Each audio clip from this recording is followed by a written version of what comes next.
Looks like a good crop here. Too bad we didn't plant it. We're gonna try and do a bit more tillage today.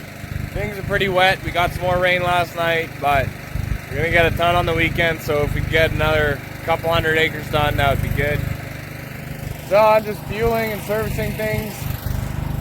And then we're gonna head down to the combine and see if that sunflower field got rain, because moisture was 10.5. 10 is dry. We could take it to 10.5 and make it work. But if we got rain, there's no way. And then I'll just work on a few things out there and then head into the main yard and see if that sunflower header fits the combine now that I've done a conversion. And I'm really looking forward to seeing if that works. We made it to the field. I'm having a hard time telling if it rained here or if it's just a really heavy dew.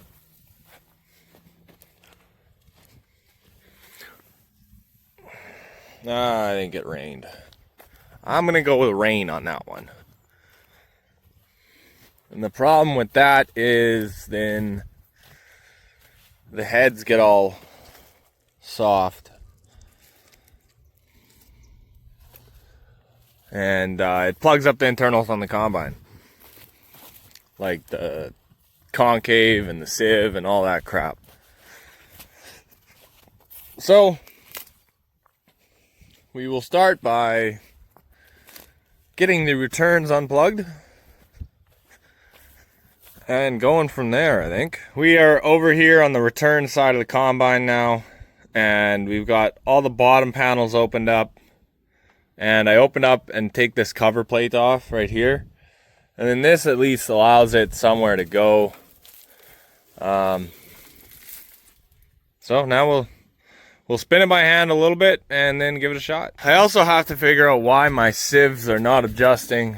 So we'll just unhook our sieve wire here on both ends. Clean them out. Make sure they all look good. Sometimes just unplugging them and plugging them back in makes them work, so we'll give that a shot. This is the reason why we plugged. Like, it wouldn't plug normally that quickly. They always run high returns, but it's never that bad. But I mean, all these big pieces of head, they fit through so easily because the sieves are way too open, so that's a problem. Yeah, once you get that top door opened up, it cleans out really quite well. So now we'll close it all up now. I messed with the wiring. The sieve adjustment worked for like a second and then it shut down again. So it kind of seems like we have a module going, which is extremely common on these combines, the sieve module going. So what we'll do in the meantime is we'll just plug our top sieve into our bottom sieve, adjust it that way, get it where we want it so that we can adjust it with the bottom sieve part of the module. And then once we get that set, we can just switch it around and keep going that way. So here's what I do to allow me to adjust my sieve. This is your lower sieve connector hookup, and this is your upper one. So I unscrewed it from there, plug in one of my extra sieve wires so that I can reach, and then I screw it into the lower sieve, and then I should be able to go fire up the combine, set it to my lower sieve, and then start adjusting that, but that in turn will actually adjust the upper sieve. Well, that's intriguing. I went in here, started it up to adjust the sieve, and it would give me the upper sieve fault, which makes sense because it's not plugged in. But then it would also give me the lower sieve. So I'm thinking either we actually took out the sieve adjustment motor, which would suck, or that wire that goes from, you know, the combine body to the sieve body or the sieve motor is bad. So we're gonna just completely bypass that wire, plug it back into the upper sieve, see if that helps. And if not, then we know, hey, it's in the motor itself and we got to get one ordered. Well, hey, there we go. We know it's the wire going from the motor to where the sensor plugs in. I changed that wire like, I don't know, a month ago because it was giving us variable readings. So I put a new one on. Obviously that wire has now screwed off. So I put the old wire back on that I had taken off, which was still working, but it was kind of, the sieve number would jump around. but you can deal with that because you can still adjust it on the fly. And if it's really bad, you can adjust your sieve with the separator off. So then if that sieve isn't shaking, the wire isn't going to be shaking, and then the number doesn't bounce around. So we got that figured out. I think we're going to combine a little bit here and just kind of get a new moisture now that it got rain last night. Because the way that these sunflowers sit, I mean, the seeds are really quite protected and they still feel dry. It's just the back of the head that is wet,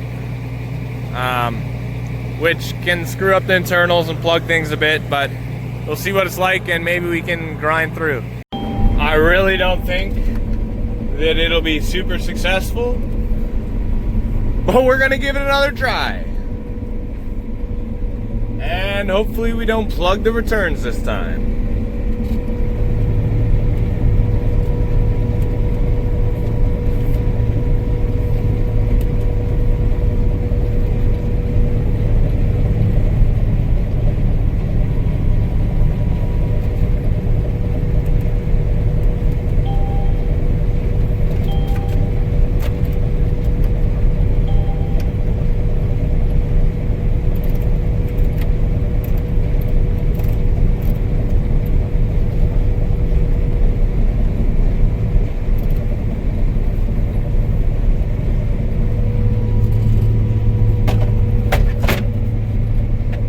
I'm pretty impressed with how that all worked. So it's definitely on the wet, soft side. A lot of people probably wouldn't go. But we are going to check the internals, see if they're getting plugged up and gummed up, because this stuff is soft and sticky and it plugs things up. So we're going to check the internals. We're going to get a moisture on that to see where it's at, if we can even go.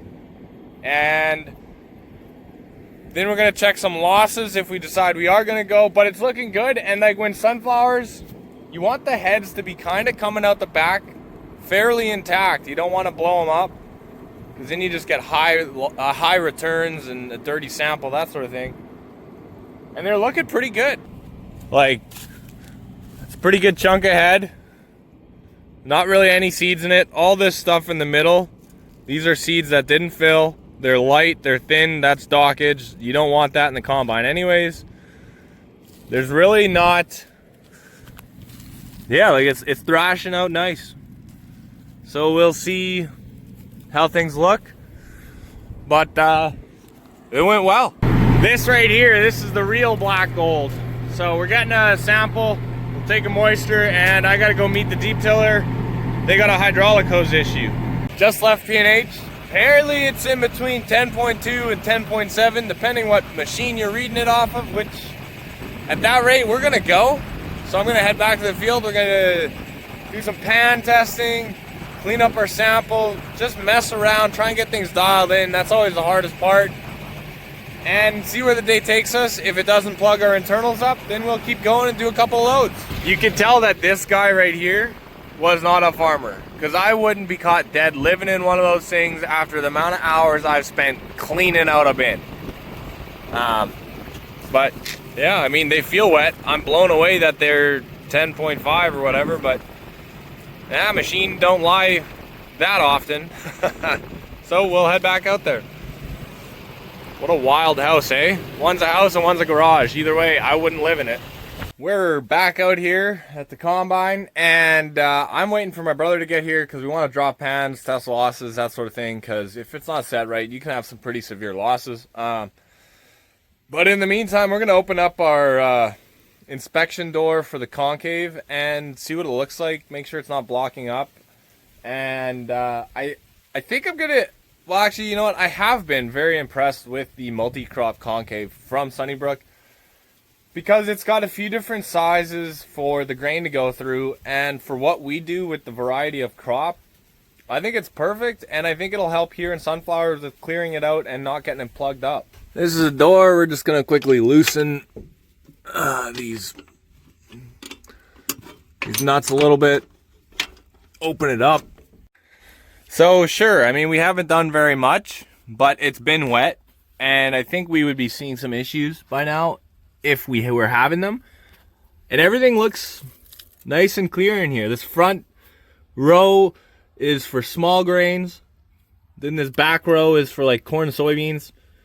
And then the back half of the concave, on no matter which one you buy, is all the same, which is like this wire here. And all in all, I think it's doing a very good job. So we'll close this thing up and fire it up. I love the Sunnybrook setup in here. Everything about it is fantastic. The hardest thing about the stocks and how the pan header works, because a row crop header, I mean, as low as you cut, it cuts it off nice. Whereas a pan header, it kind of just cuts off the heads and the tops, and it's not very uniform, and you're left with a lot of tall stubble. And that stubble can cause a lot of damage. The stalks are brittle, they're hard to break and bend, so they get, you know, the tractor will drive through it and stuff will kind of just impale the tractor, catch wires, all of that. So you got to make sure everything's kind of tucked up and out of the way, and that you kind of make a path and you stick to it as much as possible.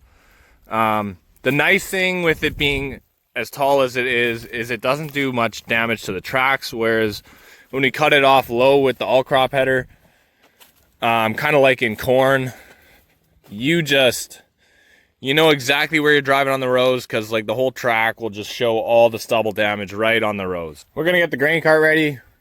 We transported it with the bottom open to get as many beans out as possible. So now we will close that, and then I need to look at the electric tarp on here because it has stopped working.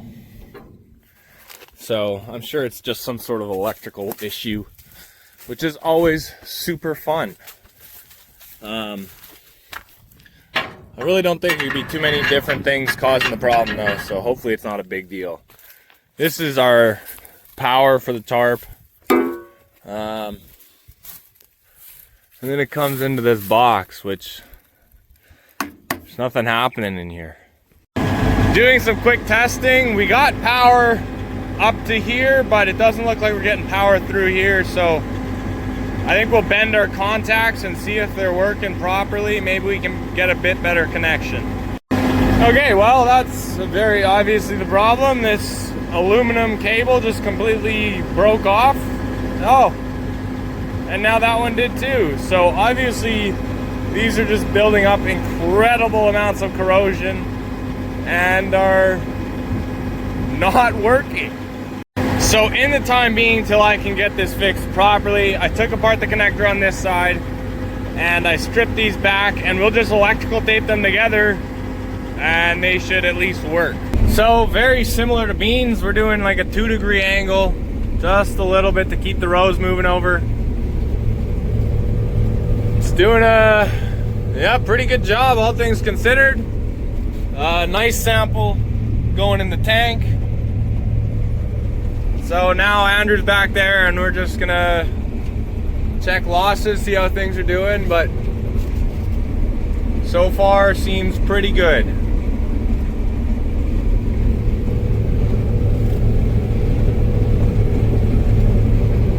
We just pulled in yesterday and we are going to do some settings here. We've got the drop pan. We had like a mill of rain overnight, which doesn't help, especially if you can see right in the camera, right there, the stalks are pretty green. I can't say we have ever harvested when the stalks are green like this. It's early, we're doing sunflowers. Usually the sunflowers are dead and wait. So, first couple acres here, I think they're doing pretty well. Whatever, I'm gonna quickly go check the ground, see how we're thrashing them up. And we're probably gonna drop straw here and see, because we wanna bust the heads up as little as possible.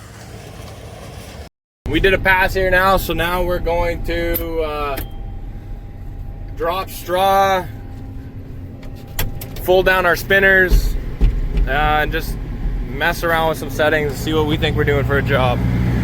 We got the spreader down and the chopper, so this will be a fairly accurate representation, and we'll be able to see how well the heads are cleaned off. I mean, for the amount of seeds that's in there, that's clean. That's good. That's clean, and like any of the seeds, like if you look here, yeah, those are all thin. these we don't want in the sample. This is exactly where it should be, because if it went in the combine, it's coming out of the combine, because we don't want that. It's always alarming when you look on the ground too, because like if you look here, oh, you see a bunch of sunflowers, here's one, but if you squish it, it's empty, there's nothing in it, so we don't want them anyways. So it's hard to tell. Like, most, I haven't found one yet that's actually got something in it. They're all empty, so we're doing a good job. Now my goal is to get the speed up and lower my returns so that I can get the speed up. So I don't want to plug them. So we're gonna keep going. We'll see what Andrew says about that drop. I think it'll be pretty good. I'm impressed we're going. I really didn't think we would. One of the bigger things to keep in mind when doing sunflowers is making sure your header is low enough to get that low outlier heads. Because sometimes some of those big heads will be on shorter plants, and you just got to make sure you're picking it up. Like, so I'm a majority of the way below most of them, but there's just a few of them that are low, and I want to get them all.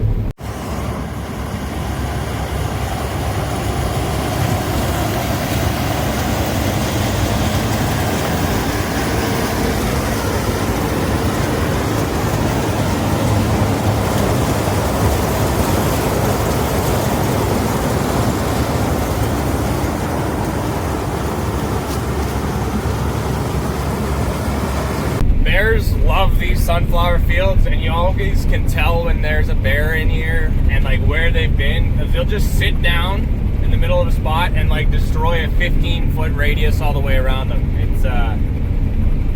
It's always interesting, kind of sucks, but it never does enough for it to be really consequential. But yeah, bears love the sunnies. There's a good bear spot coming up here right away. Someone was enjoying themselves.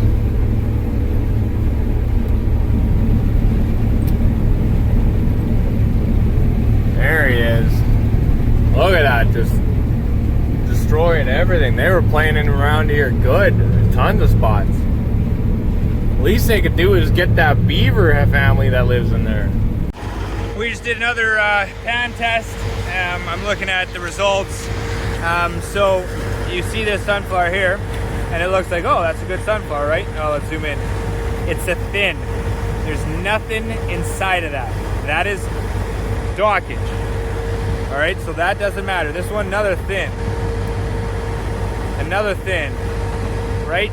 So like, honestly, the combine is doing an immaculate job, right? It's just kicking out the thins, right? And we don't want the thins. The thins, you know, lower your test weight. And don't, it's just dockage, right? That's a thin. So no, we've been dropping pans, and honestly, we've been going for like 40 minutes and things are looking good. So let's shut this air cleaner off and go grab hop in the grain cart and go get them again. Just started, and I think things are good. We're liking it. We're having fun. It's going well, and they're yielding pretty good, I think. The big question is going to be, will this header do more than 80 acres without snapping that cross auger? That's really the last thing I'm worried about. And this field is broken up into 4 different small pieces, or even maybe 5 now, because we farmed this. This wasn't farmed at first.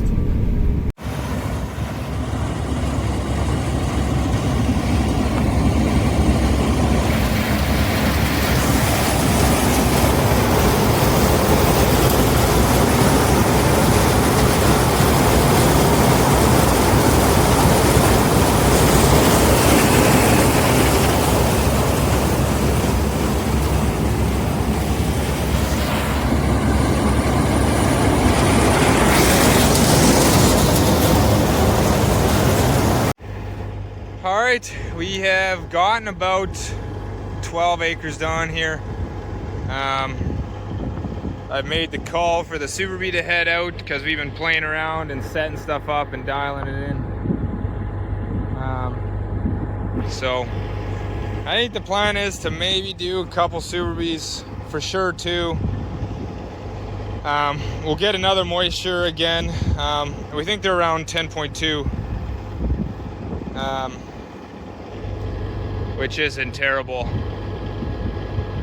It's a little green. We are right on the edge of being able to go. So far, we're thinking around like the 3,200 pound range.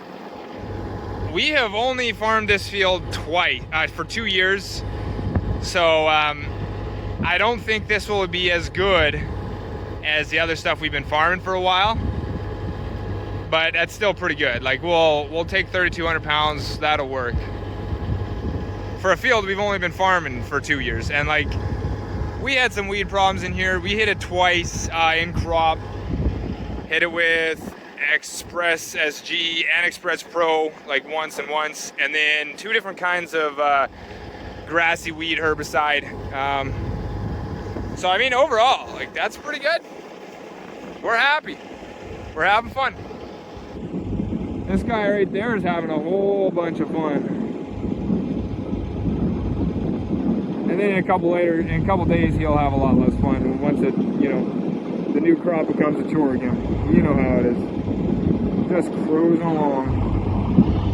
We finished up this little 17-acre piece, so we're gonna check things out. Make sure the auger's not cracking. It looks fine from here. And we're gonna take a look at our internals and see how they look. You can sure stack the Sunnies high. That's nice. It gets you a bit more capacity out of the cart. Anyways, we're waiting for a truck, so while we're waiting, I'm gonna do a bunch of the short passes over there on the headland and try and clean up as much of the time-consuming stuff while we wait for a truck.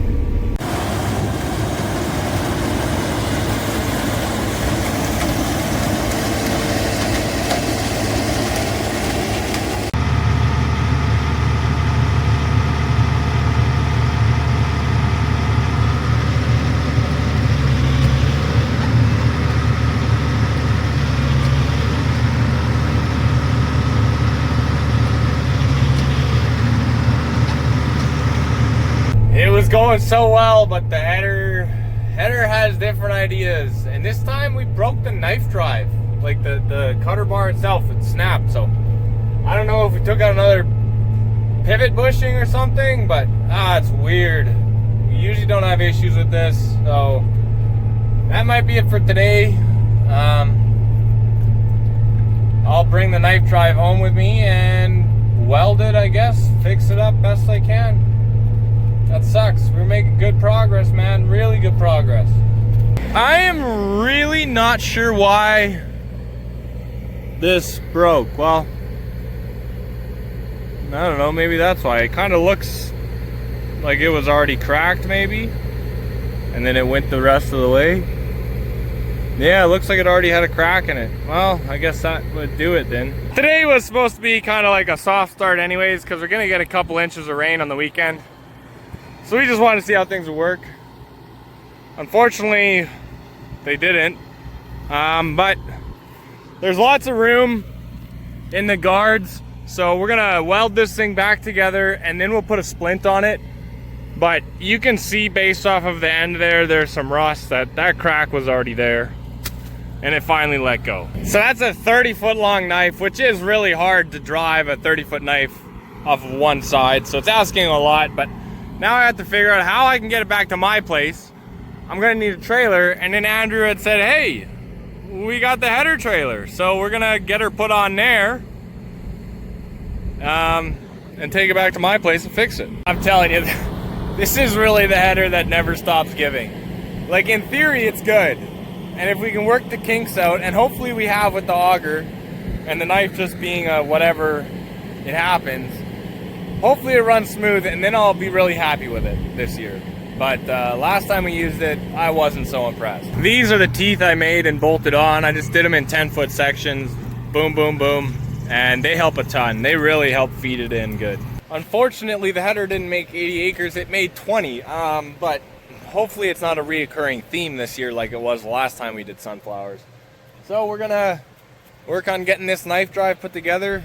I'm probably gonna go inside soon, hang out with the kids, and then come back late at night and get it finished up. It's a little bit greasy. Yeah, it is a little bit greasy, buddy. Yeah, obviously being a long knife drive, someone welded it previously right there, and now it broke right here. So we're gonna get that welded up and fixed. I don't have a section of knife, but I may take this piece of strapping. It's thin, but it's long enough, and just lay it underneath and bolt it to it and all the bolt holes. And then give us some support, because this 30-foot knife is, it's just a bit too much, I think. All right, let's get this knife fixed. Still kind of trying to figure out what I want to do there. I'm gonna have to take off a few more knives, I think, so that I can put a bar underneath and clamp it. Get it really nice and straight and square. The nice thing about this is that it literally cuts with every third knife, and it's always up in the air, and you really don't use it that much. So having knives or extra knives, really not a problem. And if a guy was smart, he might even pull just one out every now and then. Just keep it as a spare. Although, now that I'm thinking about it, to change them, that would be a real pain. You probably have to pull it out anyways, and then you could just swap it with something else. So maybe I won't do that. But yeah, we're gonna get this thing tuned up. Obviously, it's a problem because it was welded already in another spot. And I don't know if I love the weld, so while I'm doing this one, I'll probably grind that one back and just give it another pass or two, make it look decent. You can see every third one is shiny. So those are the ones that do the cutting. But it's interesting, yeah, it's a Schumacher knife and all the parts are the same. And on this, they actually have a grease fitting in here. So I think if I take the plug out in mine on my 1200 Max Flex, I could probably put a grease fitting in there and then it would grease this bearing, which I did not know. That's pretty cool. First thing we're gonna do is get the flap disc on here and get rid of this weld, because these knives are welded together as well as they're welded to the bar where they fix that crack. So I want to be able to change them if I have to and clean it up. And then we'll start getting it put back together. We got the knives off, and I clamped it to, I don't know, this piece of scrap that I found that had a straight edge on it. Anything with an angle in it's going to be fairly straight. And now I will weld it here, then I'll unclamp it, flip it over, grind it back, and take the whole crack all the way down to the weld. And then we'll fill it back up, and then we'll do something to this crack as well. Just like that. I got it all welded back together. Looks pretty good, but I got a bit of heat into it, and we picked up a pretty good warp, so I'll try and straighten that. And then we'll put the knives back on. Should be good to go. I got it all back together. Knives are on. It all looks good. But there's a gap between those knives, and I don't have replacements here. And because I don't have a splint, I think I may end up just welding these two together where the brakes were. And then it'll just help disperse the load a bit.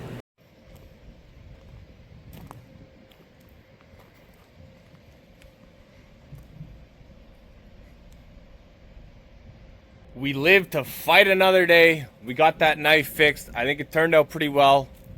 I might order a splint for it or try and cut up one of my old knife bars and make it work, just to have like something in the field in case it snaps and we can just bolt it up and get going again.